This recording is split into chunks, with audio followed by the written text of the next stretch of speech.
Hey, it is September 7th, it is release day, and look at what I have! Oh my god, just bask in it. It is here on release day. I actually have it. I think this may be a first where I've gotten a book on like the exact correct day and not early or really late. Let me put you down. I have been waiting for this book. It's gotta be like at least like 2 years now. When did this get announced? It got pushed back a year. It has been a long time. And it does not disappoint. It is thick. Not forgetting possibly the most beautiful book cover ever. I've been really bad with my reading lately, which probably doesn't come as a surprise considering I've barely been posting at all, but I have said multiple times I will rise from my grave for this book on day one when I get it. And today is that day. And I figured, I didn't really intend to make a video, but I figured I've been waiting so long for this book. It is so hyped. It's like, I'm hoping it's going to be like everything I want in a book, because I love Nevernight. J. Kristoff is definitely an author that I can definitely enjoy his stuff. Like, I gave Nevernight a 5 stars and God's Grave like a really high 4 and a bit stars. So there is the potential. Also, gothic, vampires, fantasy. You have no idea how many years I've been looking for just high fantasy vampires. I had to start writing it myself, because literally since I've been a tiny child, all I've wanted is fantasy vampires.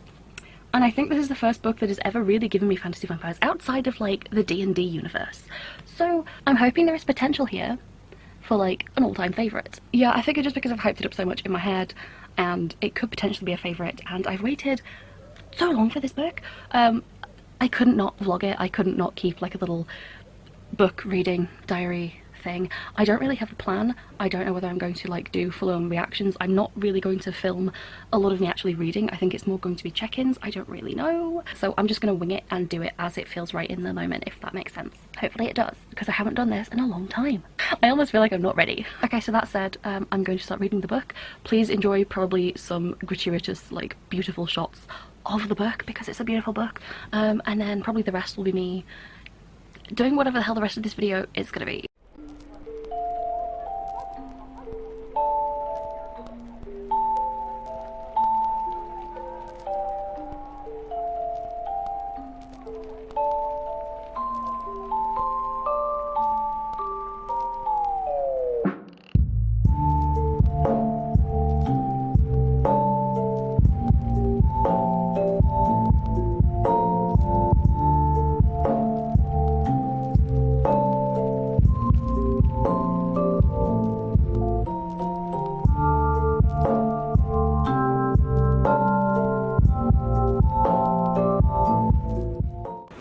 Hello, it's bedvlog time. Yeah, so I'm only about like 50 pages in. I am a slow reader right now due to mental health reasons, and also I am just very busy with work and have no energy to do anything at all ever. However, so far I'm really liking it. I feel so like nervous about it. It's like I'm being really tentative. I'm like, oh, I really like this, but I don't want to let myself get too attached in case there is disappointment. But so far the tone, I love it. It's like gloriously gothic. I keep noticing, I'm like, oh, this is very goth, and oh, this is very goth, and I know it's meant to be like, I know it's a little bit over the top, but I like it. It's fun for me. Yeah, so far I'm enjoying it. I'm liking the origin story. I really think I'm gonna like really enjoy this whole Order of Knights sort of thing. I mean, my favourite part in Skyrim was like the Dawn Guard. That was the bit that I got obsessed with.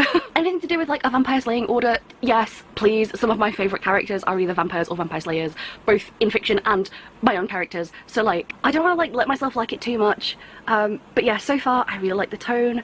I really like where the story's going so far. I'm enjoying it. I'm just I'm trying not to let myself get like too attached in case it goes a bit in the way of like Dark Dawn, which I still enjoyed but like was kind of disappointing, and I realise I've had this up a lot, but I'm really enjoying it so far. I'm trying to read more. I really do just want to sit and read and read and read and read, and at no point like I'm not putting the book down because it's boring or dull. I'm putting it down for like ADHD and exhaustion related reasons. I feel like I'm not keeping up to the fact that I would have loved to just sit and read this like all in one day, but sadly I cannot do that right now. But I am really enjoying it so far, so that is my little check-in. I really hope I keep this energy throughout the rest of this vlog. Hello, just thought I'd check in. I've finished the first book, like the first part now, and I am really liking it so far. I've decided that from this point forward, this is going to be a spoiler video because it's so much easier if I can just actually talk about things. So yeah, I'm actually really enjoying it so far. I have a feeling that the parts set in Saint Michon are probably going to be like my favourite parts, just because of the nature. It's essentially like the magic school of this setting. I know that's not what it is, but it kind of is what it is. Also tying in so much to my love of like just like sad, hopeless, gritty old men. Yeah, I feel like I'm really going to enjoy that, and I do really like that setting. I am really aware that I know that's not going to be the setting for like the whole book, and I'm probably going to like other parts less. It's fine, it is what it is, but I'm hoping that I'm still going to like enjoy the whole book and not just feel really attached to this one section. I will say J. Kristoff is doing his very J. Kristoff-y thing of, you can already tell exactly who every single character is from the minute they're like introduced. So again, with the love interest, it's not told you what's happened with them yet, but like I'm pretty sure I know exactly what's going to happen with them. I'll let you know if I'm right or if I'm wrong. Part of me thinks, I'm just assuming they're going to screw and get themselves like banished, expelled, whatever you call it. I feel like it is just a thing that I've come to expect in books though. Like a lot of it is really predictable, where some things are just really obvious, like right from the start, like the whole Gabe being like a half vampire. I feel like I can't remember whether that was in any of like the synopsis material, but I try not to read that sort of stuff. But even if you didn't read that, I feel like it was like really glaringly obvious just from the I know there's like foreshadowing, but there's like beating you over the head with it foreshadowing, and I'm never sure whether I think I prefer some things to be like a little bit more subtle. Again, in the whole like you can tell exactly who the love interest is going to be right from the start, and it's totally fine. It's a totally fine way of doing things. I feel like it's not the way I like to do things, but it is also, I think, like the most popular way to do things. So either way, I'm liking the story. It's very goth. I get that the whole like the religion in this is basically, it's just Christianity, but like with the names changed. That's it. It's like the New Testament just with the names switched, and like that's it. Part of me wishes it would have been a bit different. I kind of know why, because like I feel like it's a very like classic vampire thing to have specifically like Christian mythology, religious stuff in there. Then like that's fine, I get it, like it's for the vibes. I feel like there would have been so much, I don't know, I like learning about like new fantasy religions. I feel like I don't have to do this with this one, which on the one hand probably good because you don't have to explain anything. It's just kind of, you kind of get it if you know anything about real world Christianity. So yeah, I'm going into book 2 now. I did read a little bit of the start, and again I feel like I really liked the tone of like the entire first part. I was like, yes. I just really like the vibe of it. We'll see if I like grown up Gabe's story as much as I liked like the beginning of the story. We'll see. I feel like beginnings are always really strong, and now I'm in like, we're in like the midsection. I'm like over 100 pages in. So yeah. So I'm gonna keep on reading, and I will check in with you when I can. I realize I'm not checking in very much. I'm just gonna go keep reading while I can. R.I.P. me. And I will check in hopefully with some more thoughts, and hopefully I still really like it. Okay, check in. I'm not even to the end of this chapter. I'm here. And I just have to throw in my prediction now that I kind of felt this before when, in this part of the book, when Gabe mentioned that Astrid is back home, I think he said. And I don't know why, but in my brain I'm thinking, I think she's dead. And Chloe's just asked him, he says he's been married, and that he has a daughter, and that in this line, he says, they'll understand, I'll be back with them soon enough. And I know that that's meant to be taken as he's probably going to go home to see them. I'm very sorry, but I just think he means they're dead and he'll see them soon. I just think that's what it means. I'm just gonna call it now. I think she's dead. He did get the whole blood BJ from the weird vampire, and I'm like, was that her? Was that like his memory of her? Or is she, maybe she's a vampire? I don't really know. I just know books, and I know that this is how books work. This is just how stories work. So I think she's dead. Anyway, I'm gonna finish this chapter. Hello, excuse my wet hair and vampire mood lighting. I am a little bit further in the book now. I've passed like the 200 page mark, and again, loving it, enjoying the story. I'm sensing many red herrings, and I feel like I always have this thing with books where I feel like I can see every like twist and turn coming more or less every time. There were a couple in like Nevernight that I didn't see, which is one of the reasons that I loved it. However, I feel like I always need to document them on camera just so that I can see whether I'm right or wrong. I did the same thing for when I read, is it the Grisha trilogy? It was a while ago. Anyway, I have some suspicions. So at the point where I'm at, Gabriel is sneaking out and he's just seen Aaron come out of like the smithy armory thing. This absolutely backs up my idea that Aaron and like the smith guy, they're like a thing. Hear me out. I know they barely even spoke at the start. They've met like, they've either been in like 1 or possibly 2 scenes together. I'm not entirely sure. I don't know how I know I just know the second they were on the page, I think it was when they very first got to Saint Michon, the second they were on the page together, I was like, I know what's going on here. I know exactly what's going on. And I very much could be wrong. But I just really feel like that's what's going on. So, yeah, I just think they're a couple. Eva was crying in the chapel, I'm assuming because she was pregnant. Like, what else is she going to be crying about? Really? So now, Gabriel thinks that Aaron let the vampire out, but that is definitely a red herring because he is absolutely trysting with the blacksmith boy. And I will die on this hill. Personally, I think if anyone did let the vampire out, I'm thinking it's Talon. Just because I know they said that she could have just escaped, but like, things happen in books for reasons. So I'm assuming if it was anyone, it's probably Talon, because like the Foundry is his place. He is the one, I think, that didn't like Gabriel's bloodline or wanted to kill him off because of his potential fifth bloodline. And he's now coming on their next hunt with him, which is just prime time for backstabby drama. So that's what I'm feeling is going on. I have so many thoughts anyway.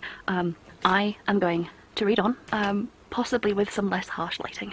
Real quick, at the bottom of page 278, it asks why you would have been fucking about in the armory.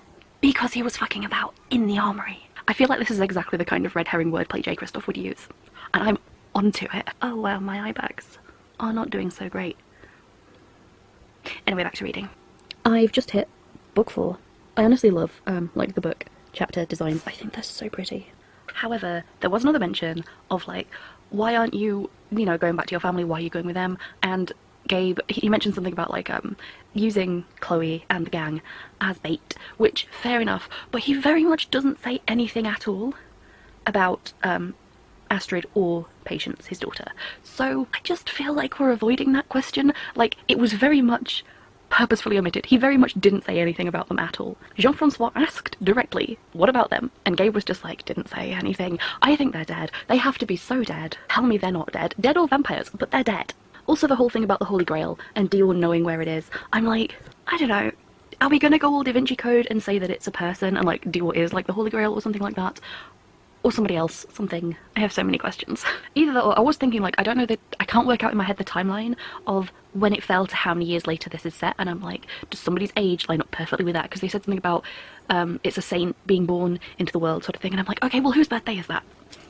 Like, just to question it, which character has that date of birth? And is it Dior? I cannot stop theorizing.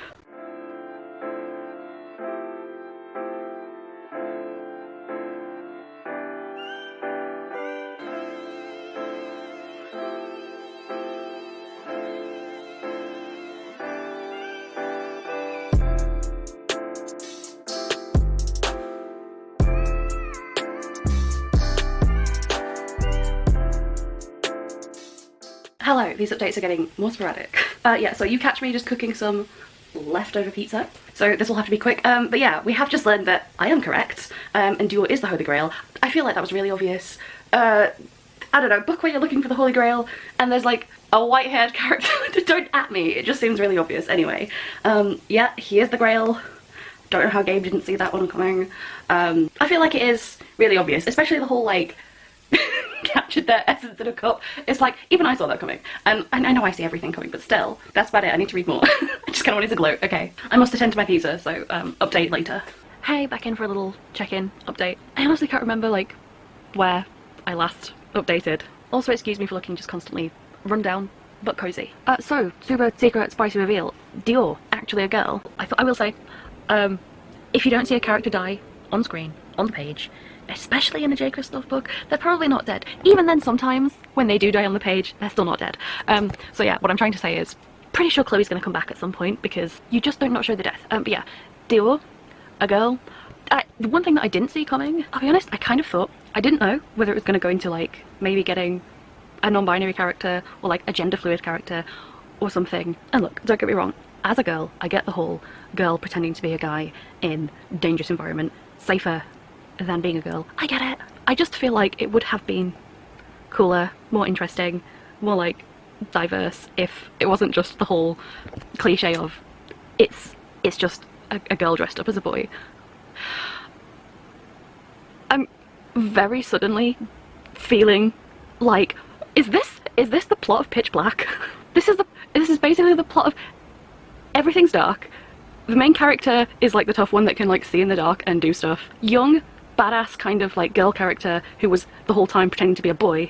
I'm sure there were like a bunch of like religious people and then everyone dies.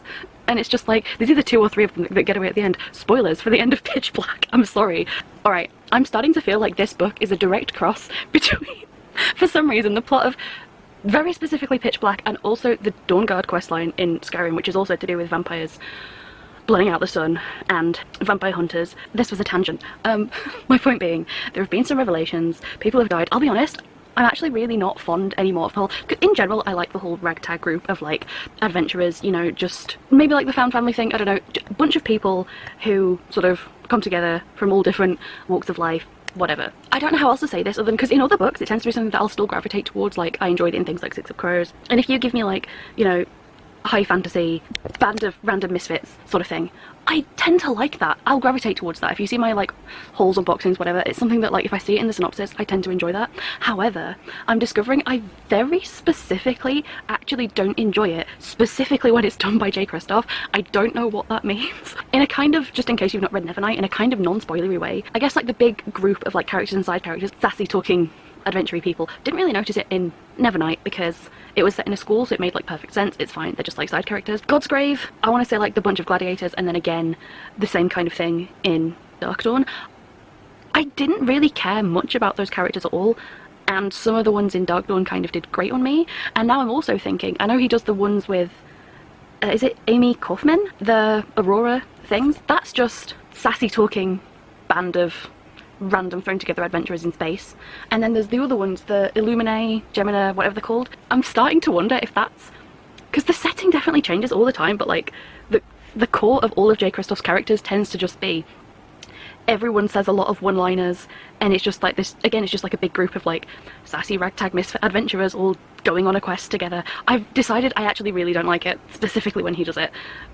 I don't know where this realization has come from, but reading this, I could just, every character was just a very specific kind of like 2D archetype. I just don't feel like they had a lot of depth. Dior is growing on me now because obviously she's like a major character, and at this point there's like the gang is gone. Screw the gang, they're all dead, maybe except for Chloe. And obviously I like Gabe as a character. It's not that I don't like some of J. Kristoff's characters in general, I just feel like when you only do the same thing of like band of misfits, it's just you're not making individual characters.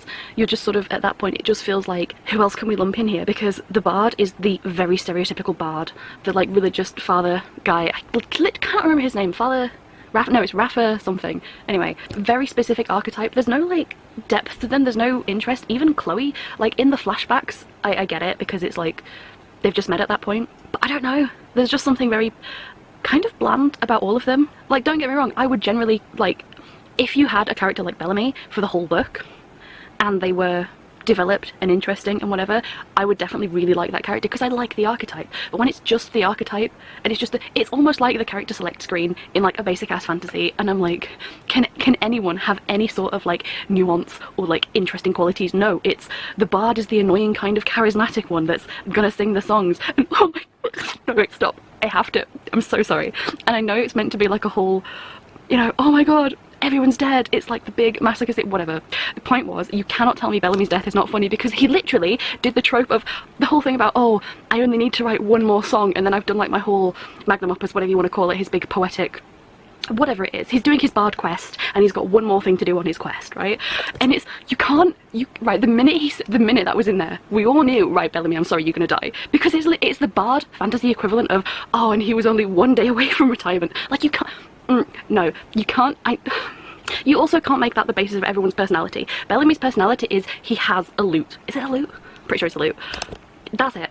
I know I'm harping on him. Again, like the Slayer, she was so interesting. I can't remember anyone's names. Sorsha, something like that. She was set up to be like an interesting character, but it just went nowhere. I'm like, I just feel like it could have gone better places. As characters, I don't feel like any of them affected the plot in any way, or actually did anything, or really like had anything to do. They were just kind of there, just pure peak NPCs. I feel like it was, I feel like almost they may have been written backwards, like, oh, I want a scene where the whole group dies, apart from like the important characters, and they're just written them backwards from there. Anyway, yeah, I forget where I was going with this, but that is to say, that is my update. That's all I remember at the moment. I'm sure there was something else I was supposed to talk about. Yeah, that's about it for now. Hey, so I'm on book 6. I can't remember if I was already on book 6 like the last time I checked in, but either way, to confirm, I'm definitely on book 6. Gabe and Astrid got together. I can't remember if I updated on that last time, but we kind of knew that was coming anyway, so I don't really think it matters. The thing that I will update on though, I was right about Talon. I'm pretty sure I mentioned previously that like I was suspicious of him. I forget. I forget the updates I give. Like I don't listen to myself when I talk. So yeah, not a twist that had any impact on me. I feel like what it is for me is that sometimes it's just like, it's not really a trope, but sometimes in literature you just have like there are characters and things that are no more than just like plot devices. If I can't really see them serving a purpose or having like a lot of dimension beyond just the way that they affect specifically the plot, or like specifically things like for the main character, like if they don't exist outside of the scope of the main character or they don't feel like they do, then I feel like characters are only just like devices to like do things or say things or whatever. Like they're there to make things happen rather than, they're not there to like flesh out the world really. They don't feel like they do that. Like they're there, but they don't really do anything. They don't really exist beyond the main character. So when you've got like this sort of like whodunit type mystery thing, I just feel like it's very obvious to people it isn't, and then because you have such like a limited cast, it's really easy to say, well, this character's been given a lot of attention, but otherwise just isn't really important. Like doesn't have their own things going on, isn't like fleshed out or deep. They're not the love interest, they're not like the best friend, they're not anything special. They're just there doing their own thing, being given a lot of page time, you know. So I feel like it's always really obvious. I just find it personally really easy to be like, even if I don't know the reasons why that character is the person that we're looking for, like no matter what it is in like any media, I just find it really easy to pinpoint who that is. I feel like that's the case for like a lot of the characters. I think I said it before about like, I don't know, I'm just gonna call them the gang. I think I like, you know, they again all felt really like tropey and 2D, and none of them really have much going on. Like even Dior is really basic and flat. I feel like it's really basic to say like I like things less when they impact on me less, but I can't help it. And I did want to give a longer update than this because there wasn't anything else I wanted to say, but I have to be somewhere, so I must go now. I will try and update when I come back. Hey, okay, I did not end up updating anymore when I got back yesterday, so pajamas it is. Yeah, okay, so Redwall, this is gonna come back to like bite them in the ass, isn't it? I know this is gonna happen. You can't steal from like the creepy old like weird witchy kind of woman. Like you can't do it, especially if the one thing that you came looking for is the only thing that's going to be missing from like her little shop. It's just making it really obvious who the thief is. Clever as cats, my absolute arse. Also, if I were traveling with like a magical white-haired sack of blood, I might just like leave them somewhere else and not like take them to like the creepy weird old woman who bargains specifically for things that you don't want to give up. Gabe, I might maybe just run that by another time. Like, why? You bring the literal holy grail, magic blood bitch and all, into a shop where you know that she's gonna ask for something you don't want to give. Just leave her outside. Just say, hey, wait outside. Don't come in. Honestly, it's altogether a bit dumb. I'm sure this will be like a stupid plot point later where it's gonna come back up at some point like, hey bitch, you stole my shit. And you didn't give me that blood, and now I'm owed that blood, or something else.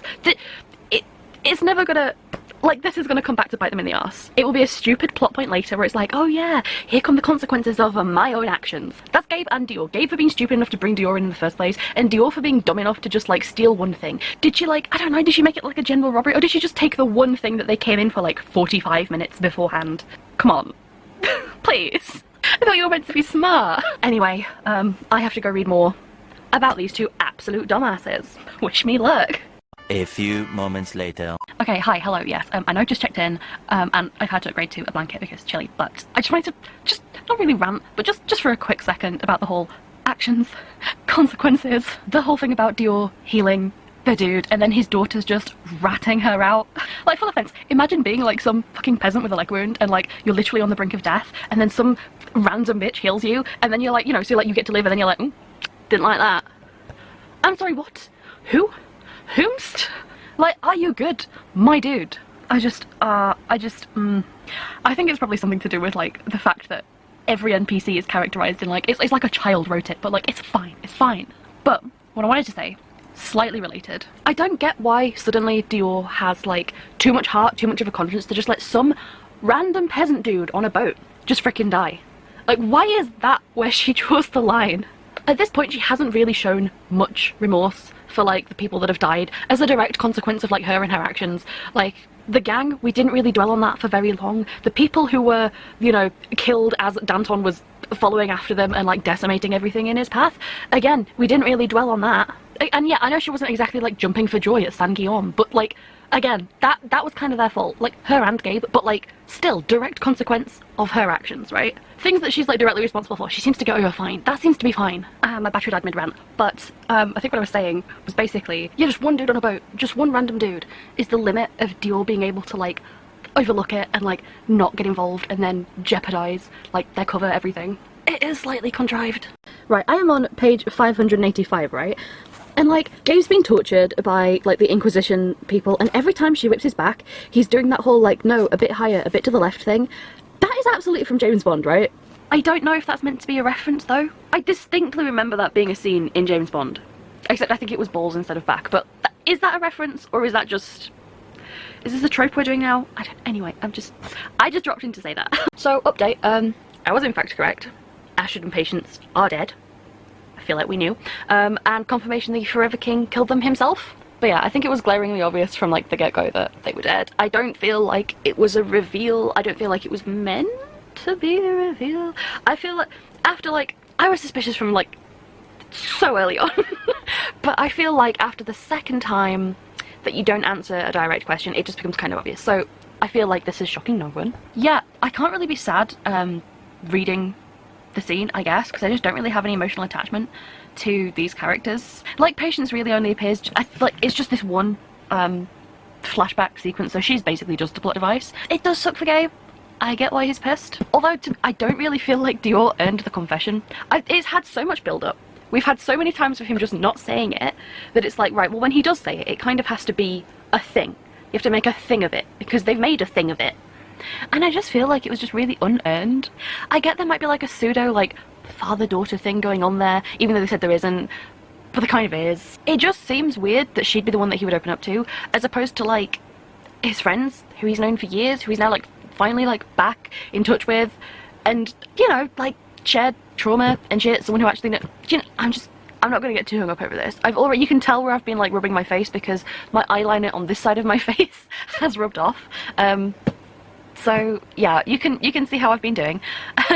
Also, I don't remember whether I mentioned this a while ago. I've been sure for a while, but I forget what I've said in these vlogs. But yeah, I wasn't sure when I went into this if this was going to be a standalone or not. Now it is obviously not, because I'm like so far to the end, and there's too much shit that needs to happen. So yeah, I'm guessing it's going to be a 3-book series as opposed to a duology. I would prefer a duology, but I'm assuming it's going to be a trilogy. To be honest, I had really hoped it would be a standalone. I feel like I like standalones better at the moment, at least for this sort of thing. Like, for just, if it had just been this big, chunky, 800-page gothic tale of woe and vampires and shit, I feel like I would have really liked that. I didn't know at the time that I was really getting myself in for a series. I would have still read it regardless. Like, that's not putting me off at all. I just kind of really wish that it had all been condensed into, like, one solid standalone. Obviously, this was, like, before I knew the kind of story we were getting, so, like, I get it. Yeah, anyway, those are just my thoughts for now. I will check in later. I am kind of trying to power through the rest of this, so, yeah. Some other time. Hey, just checking. I'm nearly at the end. Again, I've been very hectic with the check-ins, so, like, I forget the last time I spoke. But, yeah, Gabe is, like, he's finally using his, like, weird secret blood powers. Like, the blood magic shit, I don't know what you want to call it. That's probably the main thing that I'm interested in now. Like, just the lore, like, because it's magic and it's the lore, and I always just, like, I love, like, magical stuff and lore stuff, like, go figure. So, I guess I at least have that to look forward to, like, when book 2 comes out. Because I don't think there's going to be much more in this. Also, just, like, a specific moment, I really liked when, like, all the Silver Saints came out, like, to meet up with them and help against, like, Danton and his vampire bitches. I'm always just really, really into any scene of people, like, going out to battle or rushing off to battle, especially if it's, like, a whole, like, sacred duty kind of thing. I'm just very into that. So, yeah, I feel like we haven't seen, like, a whole bunch of, like, Silver Saint stuff in this. I'm assuming there's going to be, like, more in the next book when you get, like, more flashbacks, but I like the Silver Saint stuff. I'm not, like, I can go either way with, like, the Dior stuff, to be honest, but I like the Silver Saint stuff, so it was nice getting to see that. I feel like I've been a little bit conditioned by, like, my deep-rooted love of, like, the Grey Wardens, you know. I think that's where that comes from. So pretty much, I think I'm going to finish this really soon, and my plan is just to, like, keep checking in until the end, so maybe that'll be soon, because I really do just have, like, this far to go. So, hello, okay, it's me again. I'm so close to the end. I have like this far to go. Like, Gabe is back in San Michon, but like, obviously things have changed. There's just like this weird, like, off-kilter feeling, like, in the way that it's being described. Like, Gabe's, like, his one thing, like, his sin. I know the Forever King said that it was sloth, but Greyhand is always on about Gabe, about his pride. And like, it has been like the point of like a lot of Gabe's issues. Like, the book is doing this weird thing. Gabe is breaking the rules and he is being prideful, and Greyhand is right to chastise him about it, which you would think would be part of Gabe's character arc. But then like, the weird thing is that like everything Gabe does, it pays off. Like, even now, even at this point, he does still say that he was one of the best Silver Saints, or like the best Silver Saint, and like, he's not really wrong. Like, he's owed thanks, and like, he is still very prideful even now. Even like bottom of the barrel Gabe is still really prideful, and it just feels really weird to me that now at this point in the book, they're still having this argument.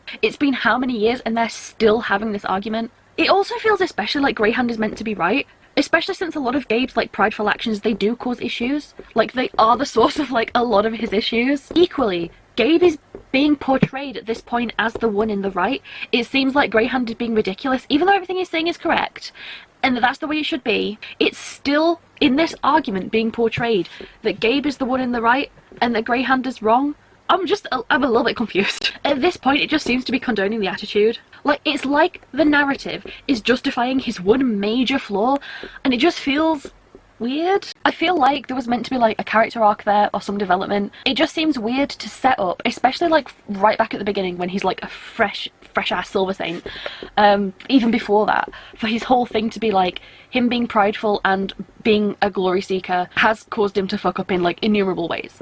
Well, actually, I could go back and number them, but I'm not going to. Considering it's been going on since like the start of the book, it feels like this should have been a character arc with some sort of like payoff, but instead it's almost like a non-development. It's almost like saying like J. Christopher's been putting this in and then just decided that we're not going to go that way, that his glory seeking is fine, and like his just big-headedness, like, it's fine. His pride is not going to be a sin that's actually considered anymore, because now he's right. I am confusion. I'm just going to keep reading, but like, I just had to have that rant. It feels like it was supposed to go somewhere, and it doesn't. It just doesn't. Okay. Oh, and of course everyone at San Michon is now the bad guy. Like, I get the issue with religious zealots, like, I also do not like them, but it's just like everyone just drank the crazy juice, and like, everyone is just super high on religious fervour and isn't about to come down, and no one can be talked to, and no one can be reasoned with for like any reason, so this is gonna go well. Alright, so, Liath is Celine, and I feel like any point before now would have been a good time to have that discussion. Like, if I was a vampire, and I was trying to get a Silver Saint to trust me with the Grail, up to and including the moment where they are going to take the Grail to San Michon, like, at any of those moments before when they met, maybe saying you're his long dead sister would allow you to like open that dialogue and get what you want, instead of just like being moths for the whole time. There's a reason for her to say it now, but there was no reason for her to not say it before. And in fact, why would she wait until, like, I know she didn't necessarily know that they were gonna like sacrifice Dior, but the point is, she didn't know what they were gonna do at all. She just knew they were taking taking Dior to like holy ground where Liath would like not be able to get to her, and clearly has this other plan. Whether we're on her side or not, like, I don't really care. The point is, from her perspective, oh my god, this stupid hair. From her perspective, it's like, if she wants the Grail, if she needs to get the Grail, and the Grail is with Gabe, and the Grail trusts Gabe, and it's like, oh, how can I get Gabe's attention and trust and like just anything at all? Do you pick option A, explain immediately upon meeting that you actually like, hey, what up bro, I'm like your long dead sister? Do you option B, maybe wait to do it the second time you meet? Maybe you do it right before the Silver Saints are about to come out, like you've defeated Danton and all that shit together. Like, you've literally fought together side by side, so like you have a bit more of a rapport now, a bit more trust. When you and he and the Grail are just like alone, like the rest of the gang isn't here, they're not even an issue anymore, apart from like maybe Chloe out on the ice, but honestly screw Chloe. Do you maybe say it then? Do you maybe say like, hey Gabe, it's me, your sis? We have a chat about this, kinda need that Grail? Or is it the final option? You let the Grail walk off onto like holy sacred ground upon which you cannot step nary a single foot, and like just be like, I guess. Why would you let it get that bad? Why would you let it get to that point? Surely the perfect point to do it was either when you very first meet, or before that, when you've like fought together, you've defeated Danton. Why did she wait? Why was it just so that she could have like her little monologue? I know that's kind of like the kind of book that it is. This book will sacrifice good writing for like the rule of cool, even though I feel like every time it does it, it's not actually cool and it doesn't have the payoff that it thinks it does. I feel like I'm bashing this book so much. I do actually like it. I am actually enjoying it. I just feel like it's fair to point out the issues where I see them. And like, I guess I'm just seeing them a lot. Maybe it's because I'm paying a lot of attention to this book because I wanted to like it so much. And it's not that I don't like it, it's just that, you know, it could just do without it. Anyway, I have so little left to go. So, on I must push. Well, I finished the book. I am not really sure where to begin.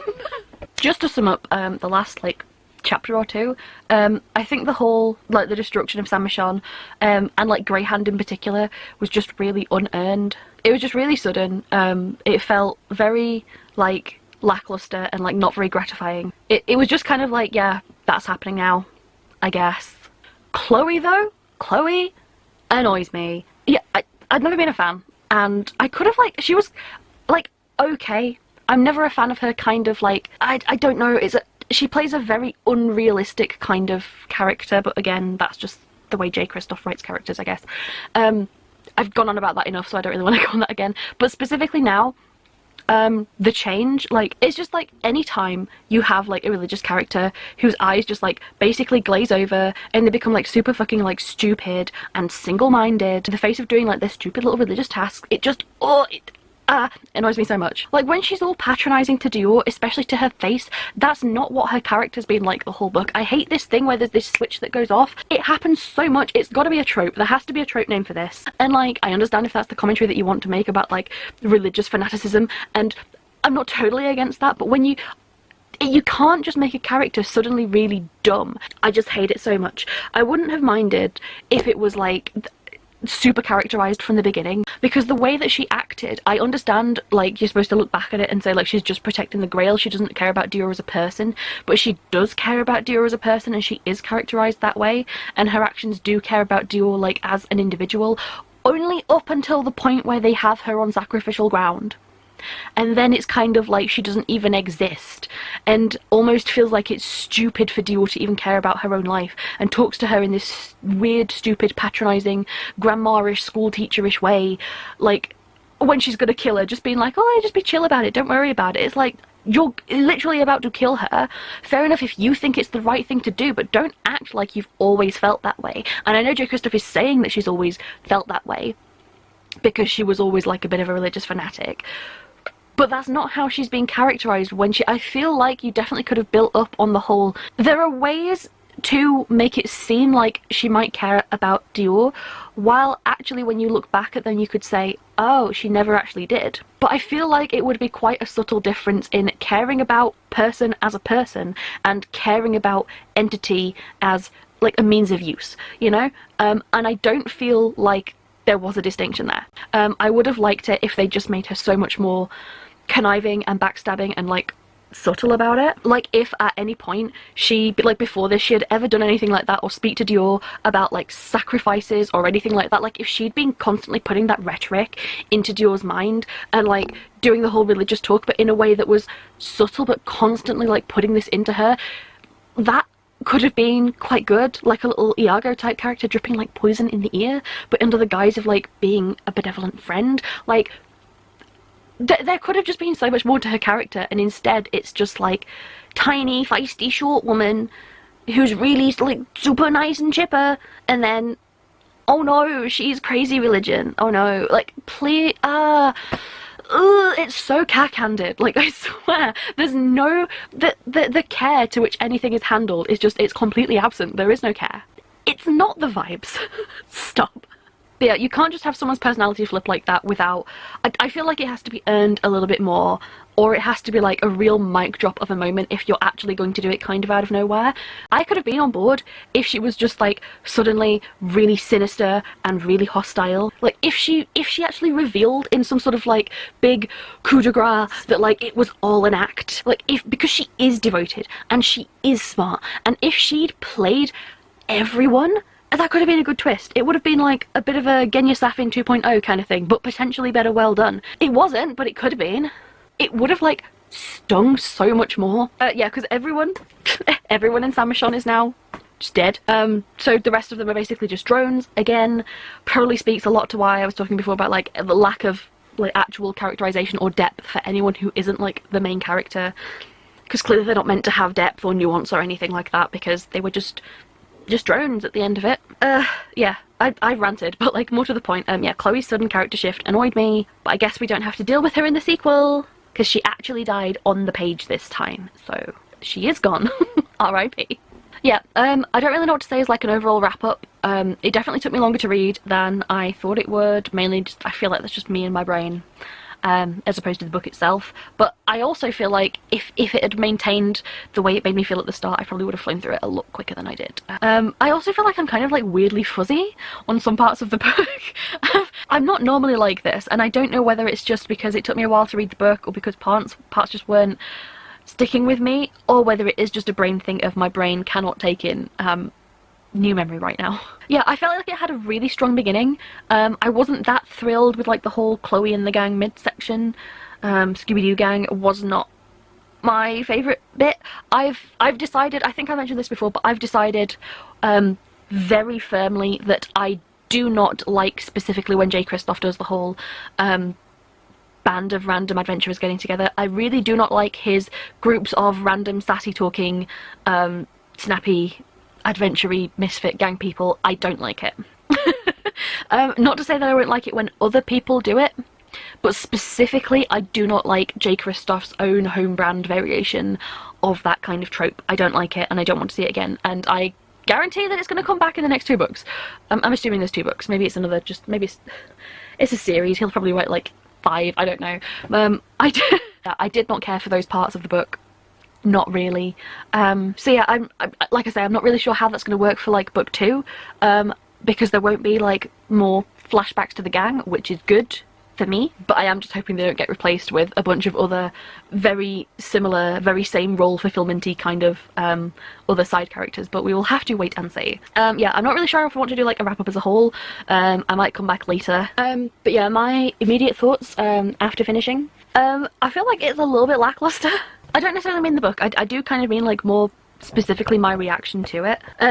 Like when I get to the end of a book, like a 5-star book, like a book that I know is going to be 5 stars for me, I just feel like it's a well-earned end. It will have been impactful, and like I'll have a really clear feeling that like this is a 5-star book for me. And yeah, this definitely wasn't a 5 stars. Like I'm really sad because I really wanted it to be. You don't like you know how hype I've been for this book. I've been so excited for it, and I don't think that that was the issue, because I still think if you gave me medievally high fantasy grimdark vampires, it still is all I want in this life, I swear.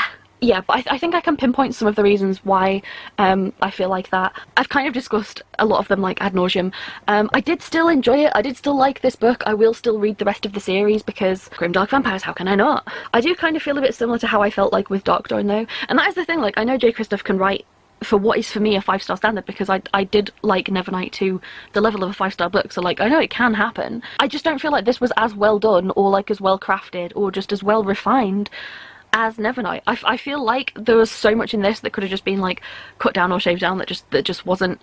I'm thinking of the stuff with the gang in the middle, but yeah, just some of the execution wasn't done like how I would have liked it, and I think there's just something missing for me. I think maybe if it had remained as good as it was at the start, it might have been a 5-star book for me. Yeah, I feel like even at the start, like the prose was just more refined and more evocative of like this whole like overarching gothic tone. I feel like it fell away, especially towards like the mid and end sections. I feel like at the start it was really like almost overdone in like a really over the top kind of way, but I kind of liked the over the top kind of way. Just arbitrarily I'm thinking I'm probably going to give it like a 4 stars or a 4 point something stars, maybe just like a straight 4 stars, but I will have to like sort of mull that over and like think about it and like see how I feel after a while, because sometimes it takes like a little bit for a book to settle. I'll reflect on it, and I'll probably post like an end section to this vlog, maybe summing up my thoughts in a slightly more concise way than just me rambling, because I feel like I maybe am going on like a little bit.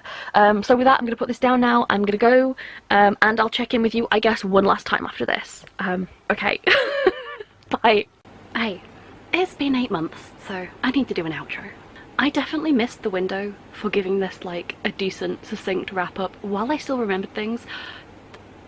It's been too long, however, did have long enough to decide on the fact that I think I'm going to give this like 4 stars overall. I think I'm slowly realising in a slightly unfortunate kind of way that just J. Kristoff isn't exactly what I want out of fantasy.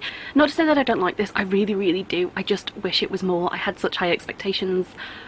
Kind of my fault. I still like the world, I still like the writing style sometimes, like mainly in the first half, but I still like the stylisticness of it all. I like the premise. I just feel like I like the premise more than the execution. I also feel like, although like I know J. Kristoff he is adult fantasy, he does adult fantasy, like I would not rank this teen.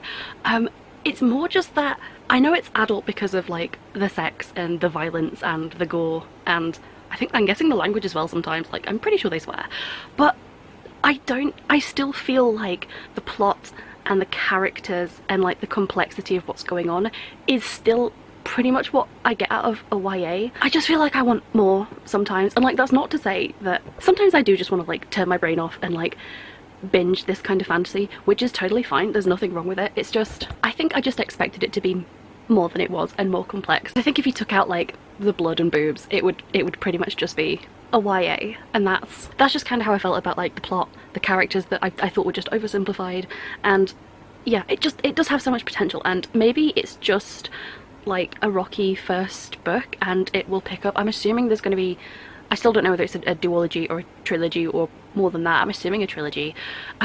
So maybe it will pick up, although I do have a tendency to always prefer the first book, so if it's only downhill from here, kind of nervous. Yeah, so unfortunately it's not going to be like one of my all-time favourites. I think it's still going to make it onto like my best books of the year, because I think I read like 4 books last year, so honestly RIP me. I'm still glad that I read it. I'm still like invested enough in the series. I definitely want to carry on. Like I definitely, like I had so much enjoyment, I will say that I had so much enjoyment reading, like especially like the first part and most of like the first sections of the book. I really enjoyed, and if I can recapture that in the second or any other like subsequent books at any point, then it's definitely worth it for me to read them, because I had such a good time reading all like that introductory, not chapter, were they just called books, like a book within a book, a part within a book, a section, whatever you want to call it. I really enjoyed that, and yeah, I kind of hope that any other part of the series, because there's going to be more flashbacks, so I'm hoping that I get to have that feeling again. So in a way I kind of am looking forward to the next releases, but I have tempered my expectations, and I think all this means for Fantasy Vampires is that I'm still gonna have to finish writing my own at some point. For now I'll keep my hopes up for the rest of the series, but realistically, yeah, I don't, the book is under my bed somewhere. I know I have like a billion versions of this book, I'm really sorry, I just can't be bothered to pick up any of them. So yeah, would I recommend it? I don't know, if you like J. Kristoff and you like vampires, sure. I feel like this would have been a better recommendation back in October. I mean, we're almost in October again. Give it another 5 months, we'll be back there. So yeah, I realised this was kind of like half a reading vlog and half like a spontaneous spoilery review. I will get better at doing whatever this kind of format of video is at some point, because I feel like the audience for this is going to be niche. Like, you have to have read the book to get anything that I'm saying. Yeah, so this video is altogether too long. I literally put off editing this for at least 6 months because I hate the fact that it's going to be like an hour, and that's way too long for this video. I do not want it to be this long, so sorry. If you made it this far, oh my god, congratulations. If anybody made it this far, put a little bat emoji in the comments, and like, I guess I owe you one. If you ever come out with an hour-long video with like no content in it, I will watch it because I owe you one. Okay, I think that's everything. I've literally forgotten how to be in front of a camera. My bad. Anyway, what even is an outro? I'm going to go. I'm not going to read, but maybe at some point I will be doing some other bookish kind of videos. I'd say stay tuned, but you might die of old age, unless you're a vampire. So, peace out, booktube. Thanks for watching. Bye.